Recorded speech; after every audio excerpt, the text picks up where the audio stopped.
लगता है, इसलिए इन एजेंसियों का दुरुपयोग हो रहा है। देखिए जीनत, हमें जो भारतीय जनता पार्टी है उसे किसी का डर नहीं है। वो सिर्फ काम के लिए काम करती है, सत्ता के लिए काम नहीं करती है। लेकिन जो आम आदमी पार्टी है वो शुरू से, जब से आई है, सत्ता के लिए ही काम किया है।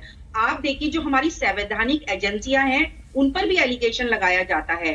अक्टूबर महीने में जब मनीष सिसोदिया जी जेल गए थे तब भी यही परपंच रचा गया था। तब भी गांधी जी की समाधि पर गए थे और बोलकर आए थे कि हम लोग तो कट्टर ईमानदार हैं, और अरविंद केजरीवाल जी ने आशीर्वाद दिया था और पहले से ढिंडोरा पीटना शुरू कर दिया था कि हम तो जेल जा रहे हैं। अरे भाई, सीबीआई ने आपको पूछताछ के लिए बुलाया है, इतना परपंच करने की जरूरत क्या है? क्या सीबीआई पूछताछ भी ना करे? नहीं तो आप ही लोग कहते हैं झुनझुना मिला है, कुछ नहीं मिला है, गांव गई थी सीबीआई, कुछ नहीं मिला है। अगर सीबीआई पूछताछ के लिए बुला रही है, क्या आपको विश्वास नहीं है उस पर? या तो दाल में काला है, या तो आप चोर हैं, तभी आप शोर मचा रहे हैं कि जेल जाएंगे। आप लोगों को मालूम है कि आपने, और उससे बचने के लिए आप पहले ही शोर मचा रहे हैं। और मनीष सिसोदिया जी ट्वीट करके कहते हैं और खुली गाड़ी में जाकर कहते हैं हमने बच्चों के लिए बहुत कुछ किया है। अरे भाई, लालू यादव ने भी रेल दी थी, इंडिया को, भारत को रेल दी थी, तो क्या उन्होंने भ्रष्टाचार नहीं किया?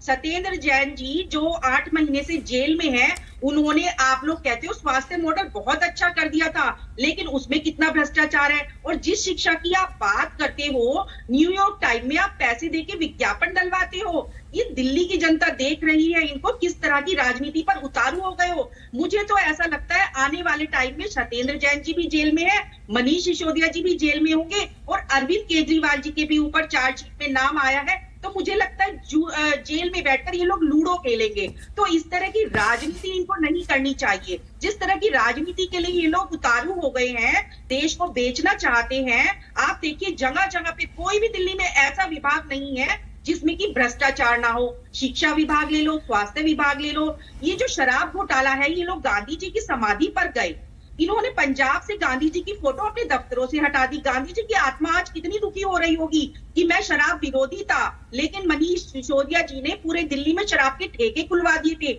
शायद ये उन्हीं की बददुआओं का असर है कि ये उस झांसे में आए जो इन्होंने परपंच किया, जो इन्होंने घोटाला किया, शराब कमीशन खाया। ठीक है सारिका जी, आपकी बात मैंने सुनी। मुझे आपकी एक बात पर थोड़ी सी हंसी आ गई थी।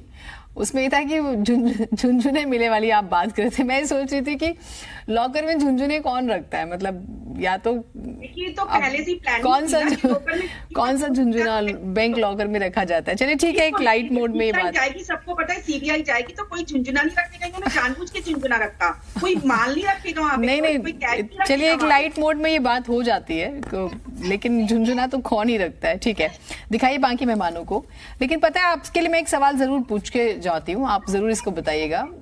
जब ये एक पॉलिसी बन रही थी, एमसीडी में आप थे उस वक्त, तो जिन जिन जगहों पहले भी ऐसे सवालात किए गए कि आप लोग एमसीडी में थे, शायद आपने परमिशन दी होगी, लेकिन मैं आप लोगों को बता देना चाहती हूँ कि अरविंद केजरीवाल जी ने पॉलिसी ऐसी बनाई थी कि उसमें इजाजत नहीं लेते थे।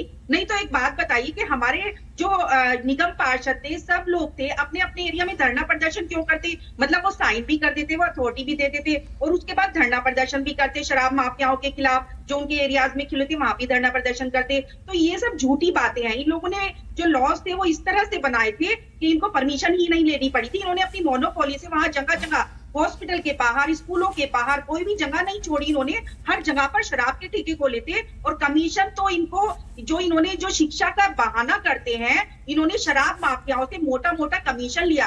आप देखिए, मनीष सिसोदिया जी ने पिछले 17 मोबाइल इन्होंने चेंज किए, लगभग 1 करोड़ के मोबाइल इन्होंने अपने सबूत मिटाने के लिए चेंज किए। तो हमारी सीबीआई जो है उस पर 17 मोबाइल भी, मतलब भ्रष्टाचार नहीं किया है। आप घबरा किस ले रहे हो?